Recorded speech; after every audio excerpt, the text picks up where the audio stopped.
Magandang araw mga tima, ngayong araw masaya ako na medyo happy.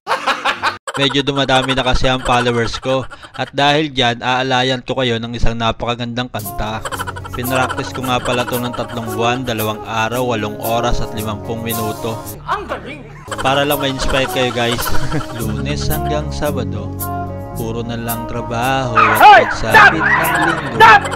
Kailangan may negosyo, makakapagpapit. At bakit? Para laging may laman ang aking wallet. Ang pangit ng laging nakasabit. Din sa hangin, kung may bukas pang isasaing. Huwag mo na akong tanungin kung may bigas pang isasaing. Sakit na isipin, mas na nang bilihin. Pilitin mong abutin, hindi ako makakaraos na.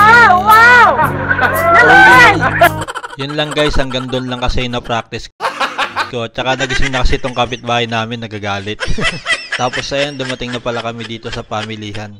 Hindi nyo napansin no, kasi na-focus kayo sa magandang kanta. At syempre, sinurrender ko na muna tong mga helmet namin. Mahirap na, maraming may motor ngayon pero wala naman sariling helmet. At syempre, pumasok na agad kami. Tapos, lumabas din agad. Dito nga pala kami namimili guys. Mura na, marami pang pagpipilian. Eto nga pala yung anak ko guys, kagigising niya lang. Nalulungkot siya kasi nawala yung G-Bits niya. Tapos ayun yung anak ko, pinapanood ko siya. Magaling na daw siya maglaro ng baril-barilan.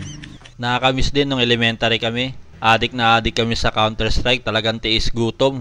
Yung tipong lahat ng makita mong kumakain, manghihingi ka. Tapos lahat ng makita mong kakilala mo ng mga tito mo o kaya kaibigan ng tatay mo, manghihingi ka ng pera. Basta namumukaan mo. Tapos uuwi ka sa inyo, walang ulam. May makikita kang ulam, konti man. Tapos sasabihin mo sa nanay mo, ma, pahing pambiling ulam. Pero yung pambiling ulam, hindi mo ibibili. Yung natirang ulam ang kakainin mo. Batang 90s life hack yun. Kaya siguradong epektibo at walang bulilyaso.